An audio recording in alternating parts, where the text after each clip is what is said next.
Surtout merci pour votre présence. Je suis très honoré de me présenter devant vous afin de m'entretenir avec vous sur la gouvernance des technologies de l'information et de la communication dans l'espace UEMOA. Et tout d'abord, je voudrais vous préciser pourquoi j'ai choisi gouvernance et quel est mon entendement de l'expression de gouvernance. Il faut dire qu'ici, j'entends joindre la réglementation et la régulation. Donc ne voyez pas la gouvernance au-delà de tout ce qui est réglementation et régulation. Et dans mes petites réflexions, dès le début, je pensais juste m'attabler sur la réglementation, mais je vous expliquerai pourquoi j'ai opté pour aller plus loin que cela. Avant de camper le décor, vu qu'on a une assemblée un peu diversifiée, je vais vous dire ce que c'est que l'UEMOA afin que tout le monde puisse me suivre comme il se doit. Il faut dire que l'UEMOA, c'est l'Union économique et monétaire ouest-africaine. C'est une union économique sous-régionale qui partage le même espace géographique que la CEDEAO.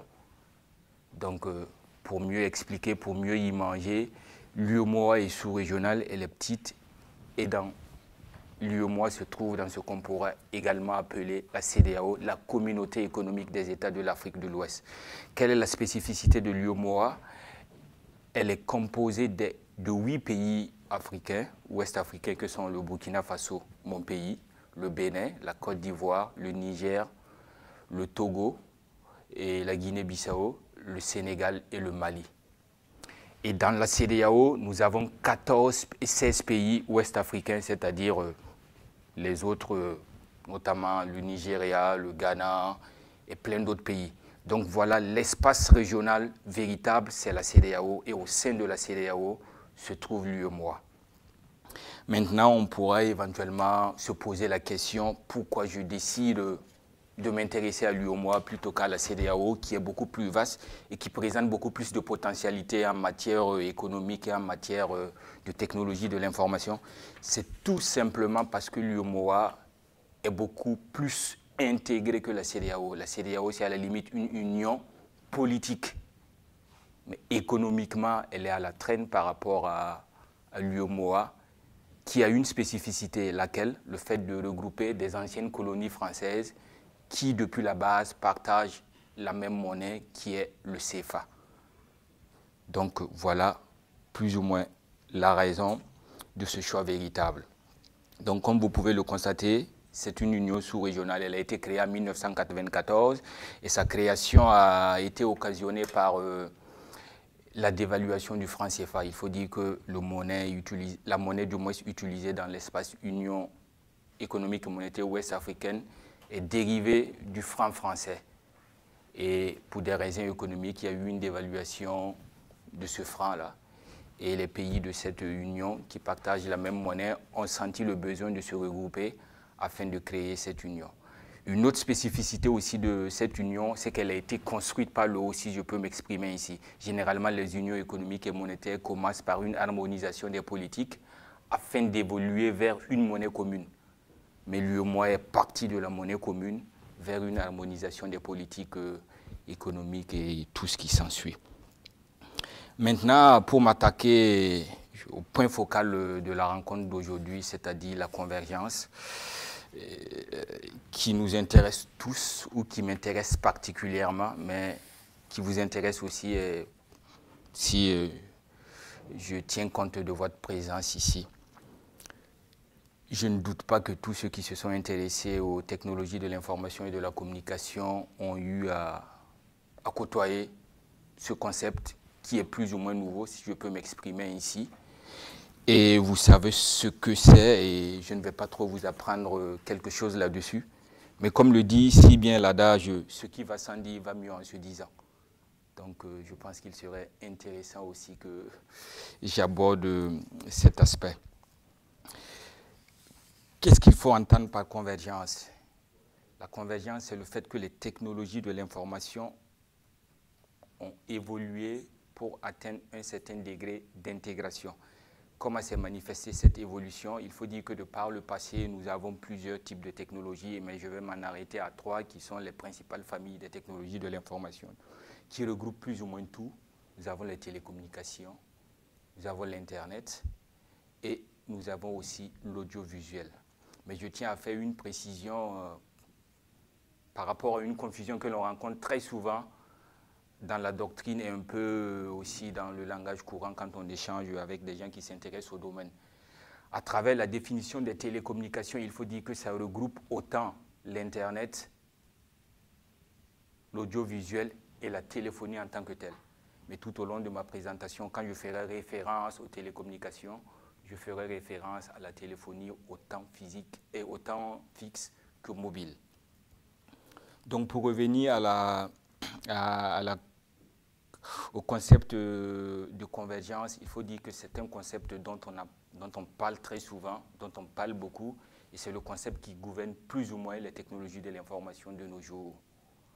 Mais aucune définition législative n'a été donnée par rapport à ce concept. Et pour ceux qui s'intéressent aux technologies de l'information, ce n'est pas un phénomène nouveau que le législateur ne donne pas une définition d'un tel concept. Eu égard à l'évolution qui existe dans ce domaine, il y a le risque que toute définition soit dépassée par l'évolution très rapide dans le domaine des technologies de l'information. Et si on essaie de regarder un peu d'une manière générale, on verra que pas mal de concepts régissant les technologies de l'information n'ont pas connu de définition législative. Donc véritablement, il faut se retourner vers la doctrine pour avoir une idée exacte. Je tiens à faire aussi une précision en disant qu'il n'y a pas de définition législative en tant que telle. On ne les retrouve pas dans les textes de loi qui ont été produits, mais véritablement, on peut avoir une idée de ce que le législateur a comme concept, a de ce concept du moins à travers les textes préparatoires de loi. On arrive à se faire une idée bien fixe, mais véritablement dans aucun texte de loi, ou personnellement je n'en ai pas trouvé dans aucun texte de loi, ce concept n'est défini. Malgré le fait que beaucoup de lois ont été modifiées pour s'adapter à cette nouvelle donne. Donc par rapport à cela, je vais vous proposer deux définitions que j'ai tirées de la doctrine. C'est un choix personnel, mais ce sont des définitions que je trouve bien évocatrices de la situation. Et d'abord, je vais vous donner la définition de Emmanuel Derieux, qui définit la convergence comme un phénomène de rapprochement des techniques de communication audiovisuelle, des télécommunications, de l'informatique ou du numérique et leur usage brouillant les frontières établies entre elles. Et la dernière partie de cette définition est à mon avis très très importante, c'est-à-dire le brouillage des frontières. De nos jours, on n'arrive plus à faire une distinction véritable entre ce que c'est que la télécommunication. Et je vous rappelle encore que quand je parle de télécommunication, je fais référence à la téléphonie fixe et mobile, de ce que c'est que l'audiovisuel et de ce que c'est que l'Internet. On arrive à avoir tous ces services par le biais d'un même canal.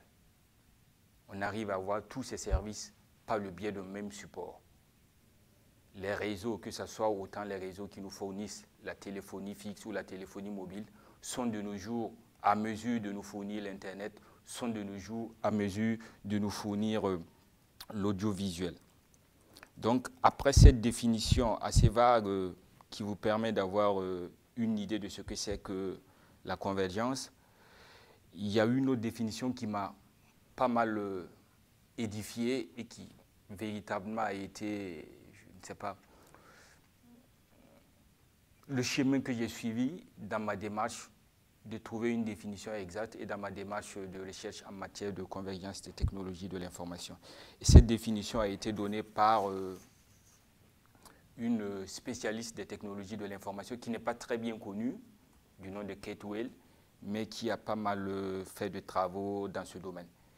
Et selon Kate Weil, et même plusieurs auteurs, il ne faut pas voir la convergence comme un phénomène unique. Il faut essayer de percevoir la convergence à plusieurs niveaux. D'abord, la convergence des contenus, c'est-à-dire la voix que nous recevons à travers nos appels téléphoniques, les images par Internet et les messages que nous avons via nos téléphones ou via Internet. Donc, elle décide, ou dans une démarche pédagogique, elle préfère scinder la convergence en plusieurs sous-convergences, si je peux m'exprimer ici. La convergence des contenus et la convergence des technologies. Quand je parle de technologie ici, je fais référence aux infrastructures, aux réseaux qui permettent de fournir les différents services, que ce soit la téléphonie, l'Internet ou l'audiovisuel. Donc, je vous fais lecture de ce qu'elle entend par convergence des contenus. Pour elle, la convergence des contenus a été rendue possible par le numérique qui permet de stocker différents types de contenus, audio, vidéo, texte, dans le même format et de le diffuser au moyen de toutes sortes de technologies, les pylônes de câbles au niveau du téléphone, les satellites, les ondes hertziennes, etc. Et de diffuser cela sur des plateformes de diverses manières. On parle de plateformes, tout le monde a de nos jours un téléphone intelligent ou une tablette qui lui permet autant de passer des communications téléphoniques, autant d'envoyer des mails, aller voir, je ne sais pas moi, une télévision, un film ou aller écouter une radio. Donc voilà la convergence des contenus, comment est-ce qu'elle le définit. Le fait que les contenus ne sont plus séparés, on ne parle plus uniquement de voix quand on est dans le domaine de la téléphonie, on ne parle plus uniquement de texte quand on est dans le domaine de l'Internet ou dans les échanges SMS, on ne parle plus uniquement d'audiovisuel quand on est dans le domaine télévisuel pris de façon générale. Mais le fait important qu'il faudrait remarquer dans cette définition de la convergence des contenus, c'est le fait qu'il est lié à une évolution technologique, laquelle, le fait que le numérique ait évolué et qu'on est à mesure de stocker autant la voix, autant les textes, autant les images sur un même support. Donc c'est l'arrivée ou l'évolution du numérique qui est plus ou moins à la base de cette convergence. Donc il faudra voir ici un lien de cause à effet, la naissance du numérique ou ce que le numérique nous permet de faire, c'est-à-dire capter tous ces contenus-là sur un même support et de les transmettre aussi sur un même support de réception. Donc voilà grosso modo comment est-ce qu'on peut percevoir ce que c'est que la convergence des contenus. Maintenant, nous allons passer à ce qu'on pourra éventuellement appeler la convergence des technologies. Comme je le disais tantôt, la nécessité de scinder ces convergences-là en deux types de sous-convergences. Quand on parle ici de convergence de technologies, comme je le disais tantôt, je fais référence aux infrastructures qui permettent le transport de ces différents contenus. Et en vous faisant lecture de ce qu'elle entend, il faut dire ainsi que dans le secteur des télécommunications, l'industrie est passée des réseaux téléphoniques à commutation de circuits publics au réseau de transport par fibre optique avec l'utilisation du protocole Internet. Et là, c'est vraiment très, très important. Donc, de nos jours, dans le secteur de la radiodiffusion, les réseaux initialement réservés à la distribution de la radiodiffusion ont évolué pour intégrer l'architecture IP, l'architecture Internet, capable de fournir une large gamme de services, notamment la vidéo, la communication vocale et Internet. Donc, comme vous le constatez au niveau de la convergence technologique, on arrive au fait que le même réseau permet de tout fournir. Avant, par le passé, il y avait un réseau qui était destiné, il y avait des infrastructures qui étaient juste destinées à la téléphonie, il y avait des infrastructures qui étaient juste destinées à l'informatique, il y avait des infrastructures qui étaient juste destinées à l'audiovisuel. Mais maintenant, ces infrastructures prises individuellement permettent de transmettre et fournir les différents types de services que sont la voix, le message et l'audiovisuel. Donc voilà grosso modo comment est-ce qu'on peut percevoir la convergence dans le domaine des technologies de l'information et de la communication. Une convergence des contenus, une convergence technologique. Mais subséquemment à cette convergence que je dirais beaucoup plus technologique parce que ça a trait aux technologies de l'information et de la communication, très souvent dans le langage courant, quand vous échangez avec pas mal de personnes, et ça a été mon expérience, quand on parle de convergence, on a en esprit le fait que des entreprises ont fusionné ou maintenant produisent plusieurs types de services. Et là, éventuellement, dans la doctrine, on aperçoit ce qu'on pourrait appeler la convergence économique. Le fait, par exemple, qu'il y ait, je ne sais pas moi, Cogeco ou de grosses entreprises qui sont dans tous les domaines des technologies de l'information que sont la téléphonie, et l'Internet et l'audiovisuel. C'est cette perception que le commun des mortels a très souvent quand on parle de convergence. Et cela me rappelle ma première rencontre avec M. Vincent Gautré quand je lui exposais quel était mon projet de thèse. Je n'avais pas été très explicite. Et quoi qu'on dise, c'était l'idée qu'il avait eue quand je disais que je voulais traiter des convergences dans le domaine des technologies de l'information. Mais après avoir évolué, après avoir précisé mon idée, il n'y a aucun doute que je suis beaucoup plus dans le domaine technologique et la convergence économique liée à comment est-ce que les entreprises se sont adaptées à cette nouvelle donne ne m'intéresse pas trop, quand bien même elle est intéressante et que des éventuelles études là-dessus pourraient nous aider tous à poursuivre nos recherches et à mieux connaître ce domaine. Accessoirement à ce que j'ai défini comme étant la convergence des contenus et la convergence des technologies, et qui a subséquemment donné la convergence économique, si je peux m'exprimer ici, on peut à tort aussi penser à une éventuelle convergence des supports, notamment nos téléphones, nos tablettes, nos ordinateurs, qui nous permettent d'avoir accès à tous ces services. Mais de mon point de vue, on ne saurait véritablement appeler ça convergence des supports. C'est plutôt une adaptation des produits offerts pour notre utilisation courante dans nos besoins. Et cela, dans mes lectures, m'amène à partager avec vous une réflexion donnée par Milton Muir qui identifie cela comme false conception of digital convergence. Ce n'est véritablement pas une convergence, c'est une fausse conception de la convergence digitale.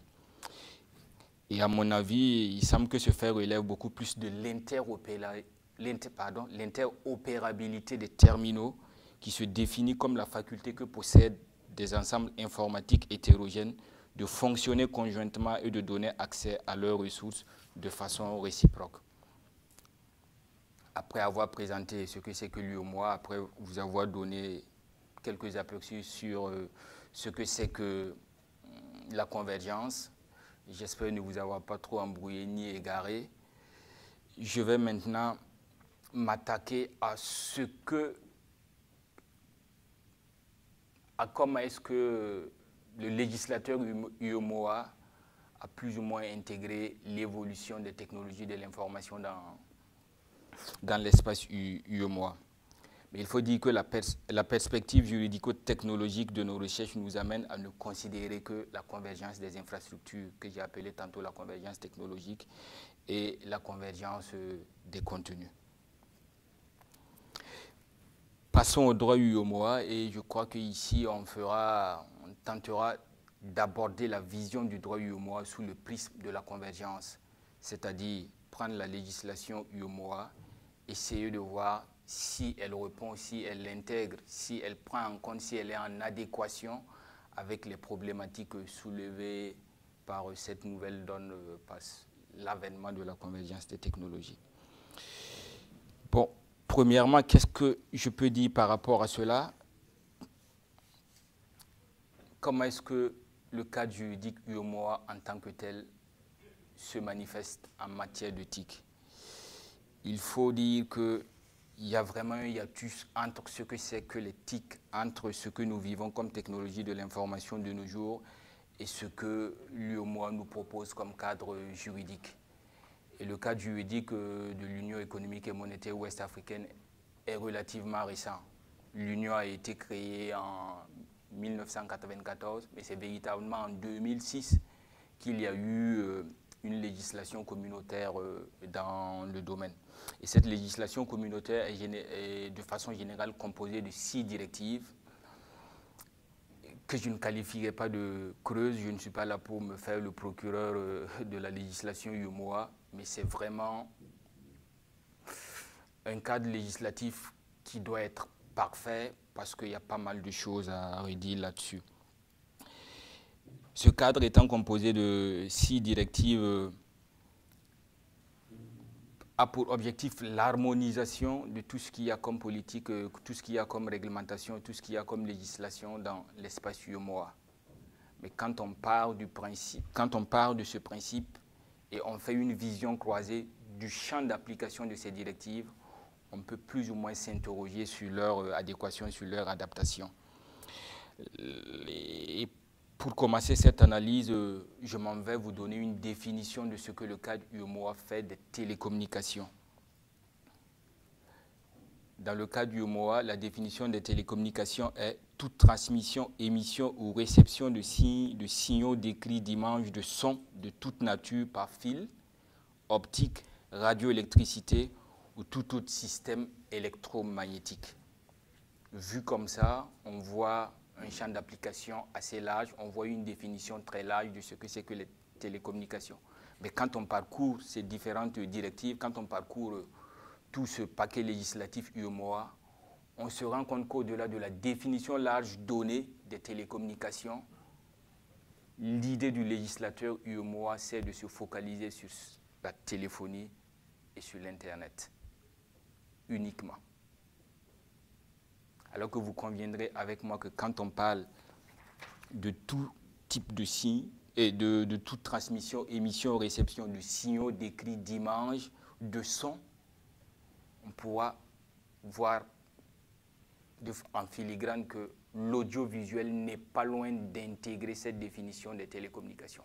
Mais véritablement, dans le cadre UEMOA, on n'en fait pas cas. Et plus tard, vous verrez que l'idée du législateur UEMOA, c'est vraiment se focaliser sur ces deux types de services que sont la téléphonie et l'Internet.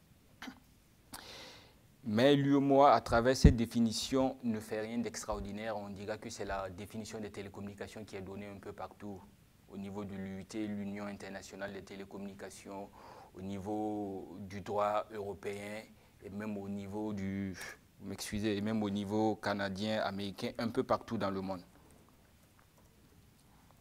Et pour cela, je vous donne une définition, je vous donne la définition de l'UIT, vous verrez que c'est une copie conforme, ou du moins l'UEMOA n'en a fait qu'une copie conforme. Au niveau de l'UIT aussi, on dit que c'est toute transmission, émission ou réception de signes, de signaux, d'écrits, d'images, de sons ou de renseignements de toute nature par fil, radioélectricité, optique ou autre système électromagnétique.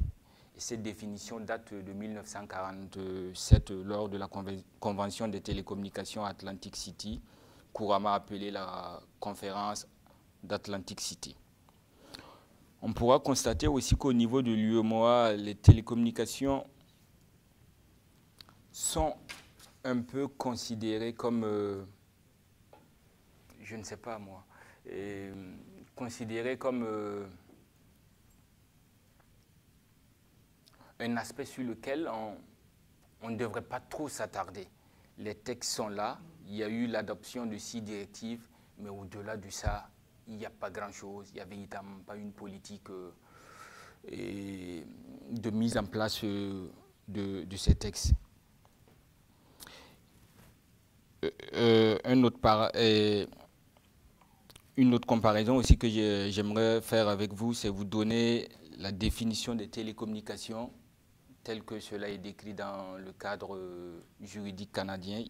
Ici aussi, on décrit la télécommunication comme la transmission, l'émission ou la réception d'informations, soit par système électromagnétique, notamment par fil, câble, système radio, optique, ou soit par tout autre procédé technique semblable.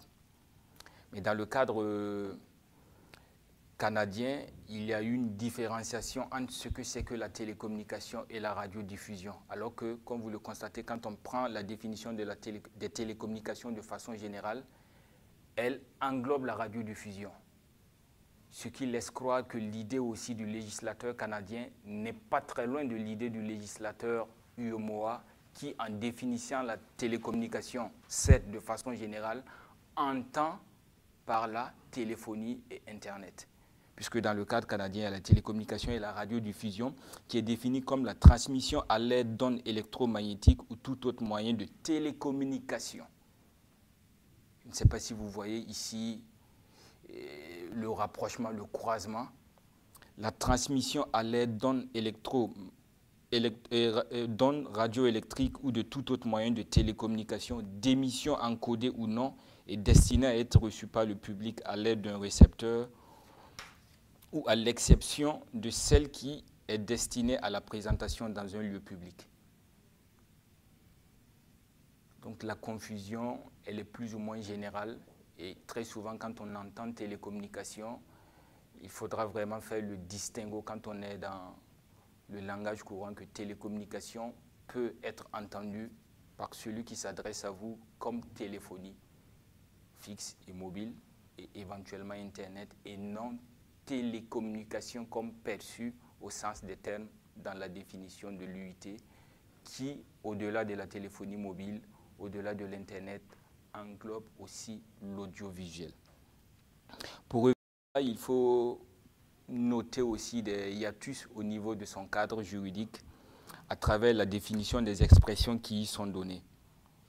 Par exemple, au niveau de la définition de l'Internet, le législateur UEMOA entend par Internet des services de messagerie électronique, de transfert de fichiers de connexion à un ordinateur distant, de dialogue sous forme de messages écrits entre des groupes d'utilisateurs et de recherche. Ce que vous en conviendrez avec moi ne correspond pas à ce qu'est Internet de nos jours. L'Internet de nos jours ne se résume plus à la messagerie électronique, au transfert de fichiers de connexion. Parce que nous avons eu en temps ce que l'on appelle la convergence que je vous ai décrit un peu plus haut.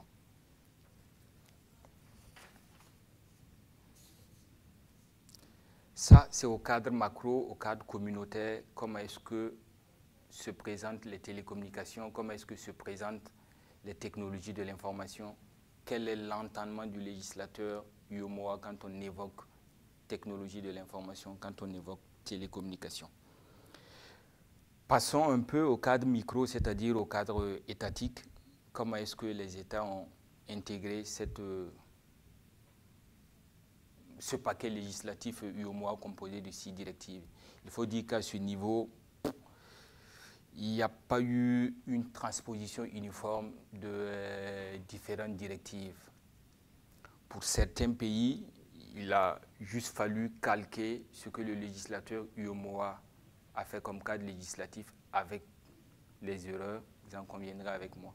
Mais dans d'autres pays, on a eu un processus d'aller un peu plus loin tout en tentant de copier ce qui se passe au niveau européen de par nos liens, de par le passé entre cette union sous-régionale-là avec l'Europe et précisément avec la France. Donc il y a pas mal de pays de l'espace UEMOA qui ont essayé d'intégrer l'approche des technologies de l'information que les pays européens ont eu à travers le paquet législatif européen en la matière. Et c'est ainsi que certains ont gardé l'appellation télécommunication pour faire référence aux téléphonies et faire référence à l'Internet. Et d'autres sont allés plus loin en utilisant une nouvelle terminologie qui est européenne, qui a pris naissance en Europe, que l'on appelle les communications électroniques. Rappelons que cette nouvelle technologie est née de ce qu'on appelle les convergences, vu que nous avons atteint un niveau de développement ou un niveau d'évolution des technologies qui ne nous permettent plus de faire la différence entre ces 3 branches des technologies de l'information que sont la téléphonie, l'Internet et l'audiovisuel. Et avec une idée de convergence qui est le rapprochement de ces différents services, il y a eu la terminologie de communication électronique. Et communication électronique, entendez par là toute communication qui utilise autant les technologies de la téléphonie à la base ou les technologies de l'Internet à la base ou les technologies de l'audiovisuel à la base.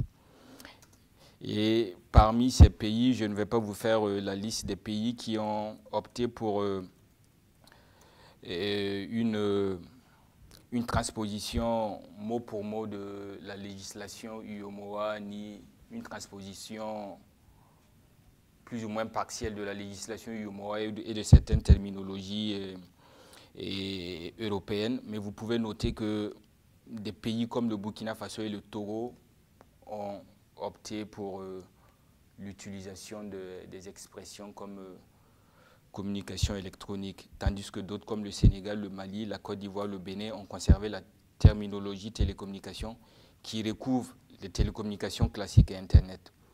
Mais ceux qui ont transposé ce cadre en substituant le terme télécommunication et Internet, c'est-à-dire le Burkina Faso et le Togo, ne sont pas allés plus loin que la transposition.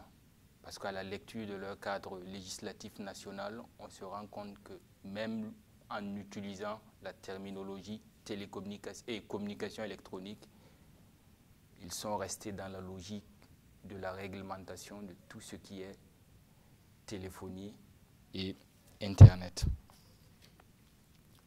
Et pour cela, je m'en vais vous donner quelques exemples pour ce qui concerne le cadre législatif burkinabé afin que vous ayez une idée de comment est-ce que cette transposition, je dirais hybride, n'a pas donné lieu à quelque chose de très cohérent. Quand on prend par exemple la loi sur les technologies de l'information du Burkina Faso, on voit qu'elle reprend la définition européenne des réseaux de communication électronique. Et elle définit ces réseaux comme étant les systèmes de transmission et le cas échéant des équipements de commutation ou de routage et les autres ressources qui permettent l'acheminement de signaux par câble, par voie hertzienne, par moyen optique ou par d'autres moyens électromagnétiques comprenant les réseaux satellitaires, les réseaux terrestres fixes avec commutation de circuits ou de paquets, y compris l'Internet, et mobile, et les systèmes utilisant le réseau électrique. Voilà la nouveauté, les systèmes utilisant les réseaux électriques.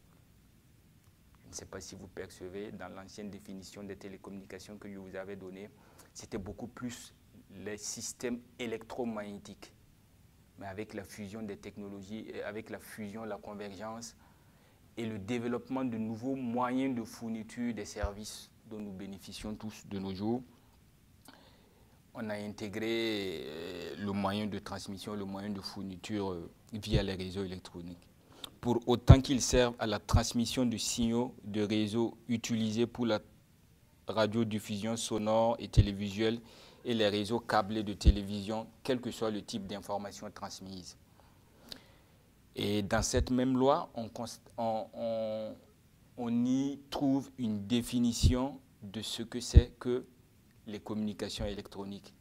Et là-dessus, je souhaiterais que vous prêtez beaucoup plus d'attention en écoutant cette définition des communications électroniques. Essayez de faire le parallèle avec ce que je viens de vous donner comme définition des réseaux de services de communication électronique. Donc, que dit la loi burkinabé sur les communications électroniques? Elle entend par communication électronique les émissions, transmissions ou réceptions de signaux, d'écrits, d'images ou de sons par voie électromagnétique, tout en définissant les réseaux de façon très large, en parlant des moyens électromagnétiques et de tout autre type de moyens qui permettent la transmission des sons, des signes, et des images, et en ajoutant les moyens radioélectriques. On définit les services de communication électronique comme seulement les émissions, les transmissions ou réceptions de signes, de signaux, d'écrits, d'images ou de sons par voie électromagnétique. Donc là, on s'aperçoit que le service, la définition donnée par le législateur burkinabé de ce que c'est qu'une communication électronique est réductrice par rapport à ce que c'est qu'un réseau de communication électronique. Je ne sais pas si vous percevez la nuance. La définition du réseau est plus vaste parce qu'il y a plusieurs types de réseaux qui permettent de fournir ces services. Mais dans la définition de ce service, on revient encore plus ou moins dans la définition de ce que c'est qu'une télécommunication classique. Donc voilà un hiatus qui saute aux yeux et qui est illogique comparativement au caractère extensif de la définition que cette même loi a donnée de ce que c'est qu'un réseau de télécommunication électronique. En outre, cette loi se permet de définir une notion qui, dans mes recherches, je n'ai trouvé que dans cette loi burkinabé, ce que c'est qu'une communication audiovisuelle. Je ne sais pas si quelqu'un d'entre vous, dans ses recherches, dans ses lectures, a eu à tomber sur cette expression et à avoir une définition. mais la loi burkinabé dit que c'est toute communication au public de services de radio ou de télévision, quelles que soient les modalités de mise à disposition auprès du public, ainsi que toute communication au public par voie électronique des services autres que la radio et la télévision, eux ne relevant pas de la communication au public. Quand vous lisez cette définition, vous ne voyez que la définition de ce que c'est qu'une communication électronique. Donc véritablement, on peut se demander quelle était la nécessité de faire un distinguo entre ce que c'est qu'une communication électronique et entre ce que c'est qu'une communication audiovisuelle.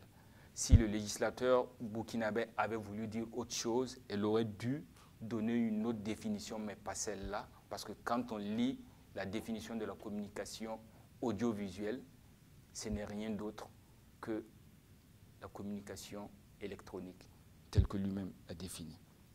Donc, on voit une certaine absence de clarté et j'ajouterai une petite pointe de confusion dans la manipulation des termes que sont la télécommunication de façon générale. Quand je dis de façon générale, j'inclus les 3 types de services, téléphonie, Internet et audiovisuel. Une confusion dans ce que c'est que la communication électronique au sens du législateur européen et la nouveauté propre au législateur burkinabé, qui est la communication audiovisuelle.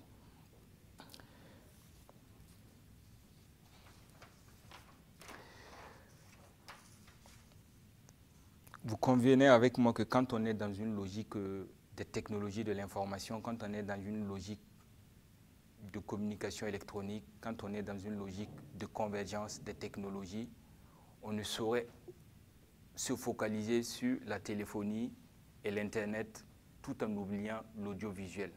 Tout ce que je viens de vous dire par rapport aux communications électroniques, aux communications audiovisuelles, ça c'est au niveau étatique, au niveau national. Quand on repart au niveau macro, on se rend compte que le législateur communautaire ne s'est pas intéressé du tout à ce que c'est que l'audiovisuel. La preuve, il n'en existe aucune législation en la matière.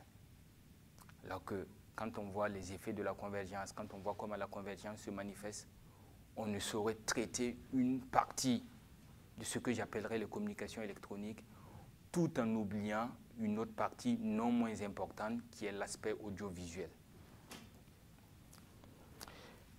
Cet oubli, cette absence de réglementation au niveau communautaire, certes, il n'y a pas toujours eu une transposition fidèle, une transposition exacte des textes communautaires, mais cet oubli du législateur communautaire a entraîné au niveau étatique une cacophonie, si vous me permettez le terme, parce que qu'est-ce qui se passe au niveau étatique aussi? Il y a toujours la scission entre ces deux secteurs. D'un côté, les téléphonies et l'Internet, et de l'autre côté, l'audiovisuel.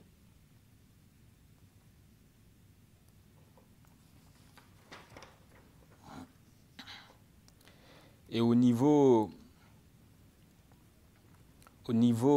communautaire, l'aspect très important aussi qu'il faudrait relever, qui traduit l'absence d'une politique, l'absence d'une vision, c'est le fait qu'il n'existe aucune instance formelle ou informelle en matière de télécommunication. Quand on prend l'organigramme de l'UEMOA, je ne voulais pas montrer, c'est vrai, il y a pas mal de commissions chargées de la concurrence, chargées du commerce, chargées des technologies de l'information et de la communication, quand bien même concrètement sur le terrain, on a du mal à palper le travail que cette commission abat, mais il n'y a aucune commission ni aucun service chargé des questions relatives à l'audiovisuel. Un manque qui a beaucoup joué au niveau national parce que manque de référence au niveau national, au niveau étatique, on est resté sur les mêmes logiques pré-convergence, si je peux m'exprimer ici, avec les lois. On essaie de tirer le maximum qu'on peut avec toutes les lacunes qui peuvent exister. Maintenant, quand on essaie de revenir au niveau de la régulation, au niveau de la régulation des télécommunications au sens téléphonie et Internet, il n'existe pas aussi d'instance de régulation, il n'existe pas aussi de cadre formel du moins en matière de régulation. Il n'y a qu'une assemblée informel qui a été créé par les différents régulateurs des différents pays de l'UEMOA, que l'on appelle l'ARTO. C'est quoi? C'est l'Assemblée des régulateurs des télécommunications de l'Afrique de l'Ouest, qui a été créée en 2002, mais qui a du mal à fonctionner étant donné qu'elle n'a pas été créée sur des bases solides, elle n'a pas été institutionnalisée. Elle ne fait que prendre de temps à autre des initiatives qui consistent véritablement à des rencontres d'échange entre ces différents régulateurs et à des partages d'expériences.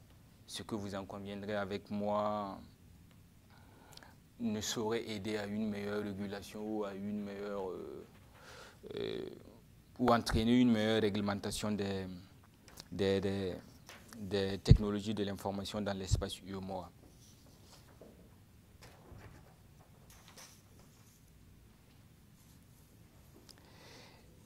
Et réglementation non adéquate, régulation plus ou moins absente au niveau communautaire, réglementation communautaire mal transposée, au niveau étatique, certaines réglementations étatiques hybrides parce qu'ayant tenté d'adopter ce qui se passe au niveau communautaire et ce qui se passe un peu partout dans le monde, notamment au niveau Union européenne, tout cela a entraîné une cacophonie. Et cette cacophonie a beaucoup plus de répercussions en matière de régulation. Et cela se traduit par quoi? Par l'existence de deux autorités de régulation des technologies de l'information, si je peux m'exprimer ici. D'une part, un régulateur chargé des télécommunications, c'est-à-dire téléphonie et Internet, et de l'autre part, un régulateur chargé de l'audiovisuel. Alors que quand on regarde les textes, aussi bien au niveau communautaire qu'au niveau étatique, le partage des compétences est tel que le régulateur chargé des télécommunications a une compétence sur l'infrastructure, une compétence sur le réseau. Et de l'autre côté, nous avons le régulateur chargé de l'audiovisuel qui n'a de compétences que sur le contenu qui passe sur ces réseaux.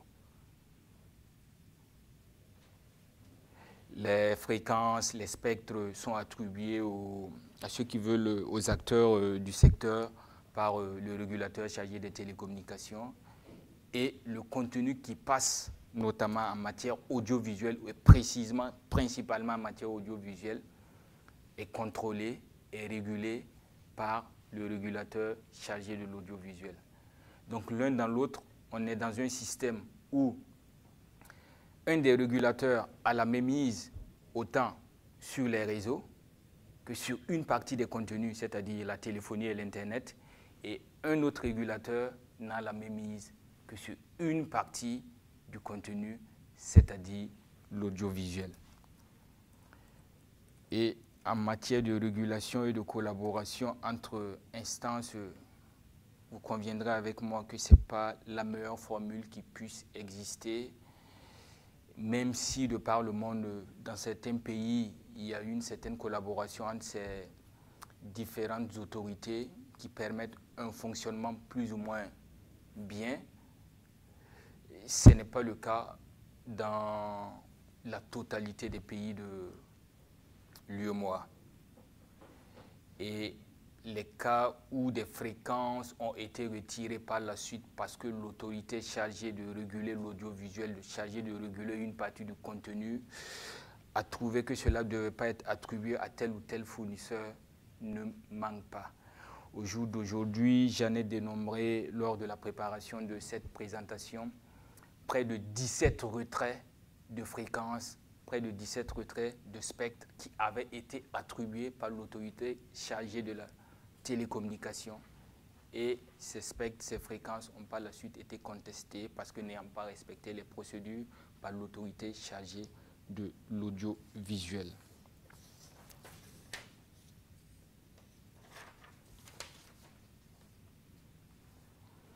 Et il faut dire aussi que le problème majeur au niveau de la régulation et principalement au niveau des autorités de régulation dans l'espace UEMOA, c'est le statut de ces autorités. Dans pas mal de pays, ces autorités ne sont que des directions d'un ministère ou des directions rattachées au premier ministère et parfois à la présidence. Ils n'ont pas un statut d'autorités indépendantes. Alors que, bon, c'est vrai qu'avec la libéralisation dans tous les pays de l'UEMOA, aucune société de téléphonie ou aucun fournisseur de téléphonie n'est toujours une propriété étatique, tout a été libéralisé. Mais le fait que ces autorités manquent d'indépendance, le fait que le statut de ces autorités soit différent selon les pays, n'entraîne pas une certaine cohésion et dans la façon dont les différents services qui nous sont fournis sont régulés. Et il faut noter que, hormis la Côte d'Ivoire, le Sénégal et le Burkina Faso, les autorités chargées de la régulation des télécommunications et de l'audiovisuel ne sont pas des autorités indépendantes, n'ont pas une personnalité juridique indépendante et d'autonomie financière. Dans d'autres pays, on assiste aussi au phénomène des autorités de régulation multisectorielles. Vous convenez avec moi que de nos jours, avec la convergence et avec la mondialisation où les sociétés de téléphonie ou de télécommunications s'installent plus ou moins partout de par le monde, il est difficile juste de réguler ce secteur à plus forte raison des autorités multisectorielles, c'est-à-dire une autorité de régulation qui s'occupe autant de l'énergie, de l'eau et aussi des technologies de l'information et de la communication. Et quand on ajoute à cela des autorités chargées de l'audiovisuel qui exercent aussi leur activité de côté, on se rend compte que bon, il y a vraiment des problèmes de cohésion qui peuvent exister et cela a été plusieurs fois rencontré dans l'espace UEMOA.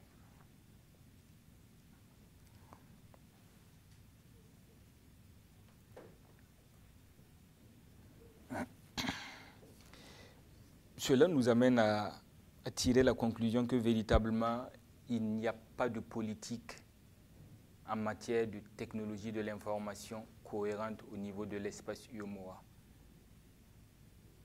Il y a certes une absence de politique, on ne parle même pas d'une politique adéquate ou une politique adaptée à la convergence des technologies.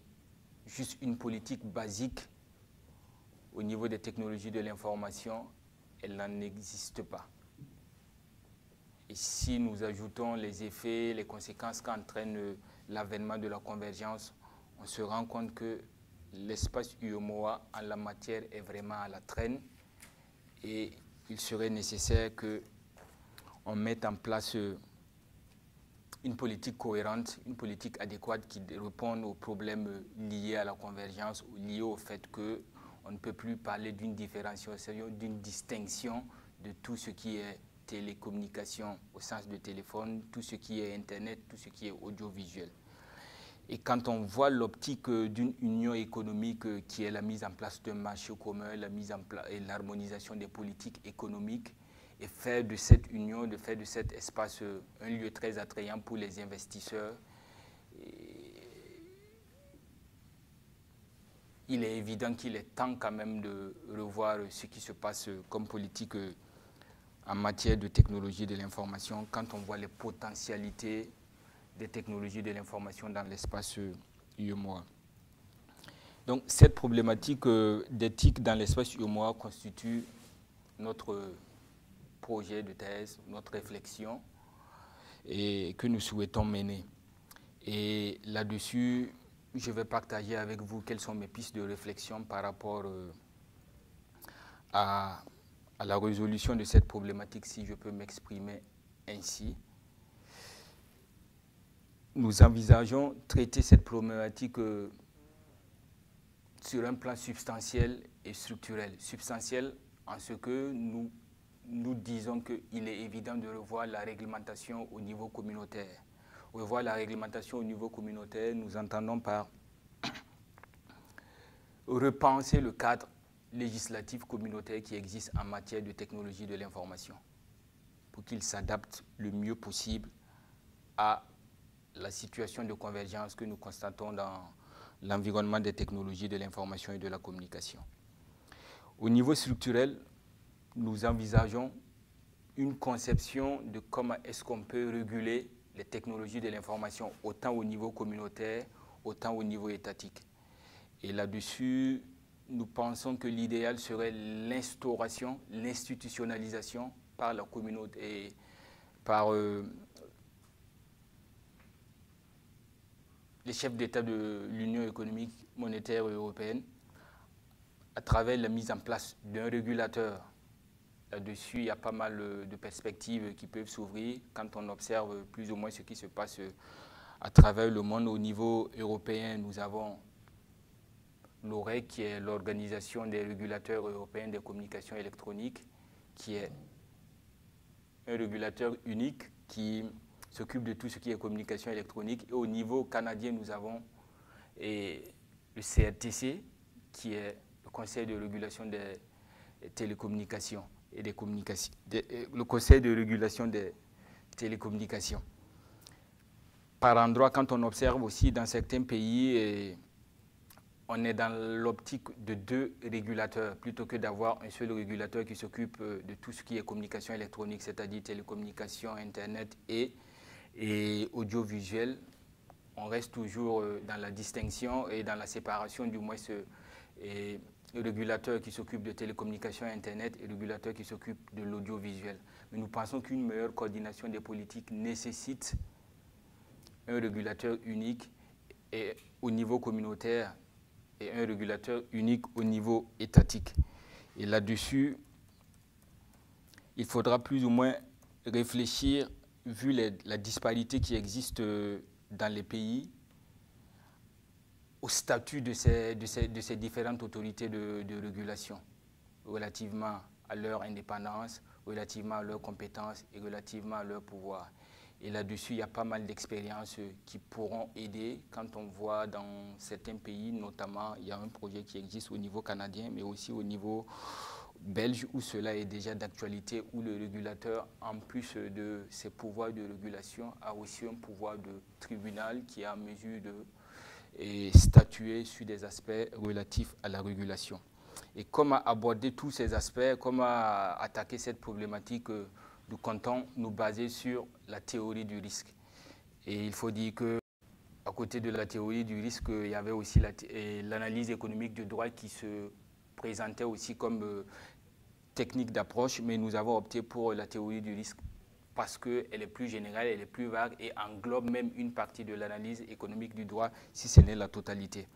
Et comment est-ce que nous comptons utiliser la théorie du risque, c'est voir le risque comme fondement du droit. Le risque comme fondement du droit, ça servira à démontrer en quoi l'état actuel de la réglementation, en quoi l'état actuel de la régulation, en quoi l'état actuel de la gouvernance des technologies de l'information constitue un risque, étant donné que nous sommes dans une société mondialisée et la plupart des opérateurs, la plupart des fournisseurs des technologies de l'information et de la communication dans l'espace UEMOA ne sont que des filiales de sociétés européennes et américaines et bien d'autres. Est-ce que de nos jours, on peut se permettre d'avoir une réglementation, une régulation en décalage de ce qui est fait de par le monde? C'est la question que l'on se pose et nous allons mener cette réflexion sur la base de la théorie du risque en utilisant le risque comme fondement du droit et aussi en utilisant le risque comme facteur d'effectivité. Facteur d'effectivité en ce que tout risque doit avoir un effet dissuasif. Il faut, à travers notre démarche, notre approche de la technologie de l'information dans l'espace UEMOA, démontrer comment le fait de ne pas changer une réglementation, de ne pas revoir la politique de régulation qui existe peut être un facteur très néfaste, un facteur très négatif pour le développement des technologies de l'information dans l'espace UEMOA. Et c'est à ce niveau que nous allons essayer de voir l'aspect structurel, comment formaliser, comment proposer un cadre de régulation autant au niveau communautaire qu'au niveau étatique. Donc voilà, grosso modo, comment est-ce que je peux parcourir mon idée de ce que c'est que la gouvernance des technologies de l'information et comment est-ce que je compte résoudre les problèmes relatifs à la convergence qui se manifeste dans ce secteur. Donc voilà véritablement ma démarche qui va bientôt, j'imagine bien, produire des résultats que j'aurai l'occasion de vous présenter dans les mois, peut-être années à venir, sait-on jamais. Merci pour votre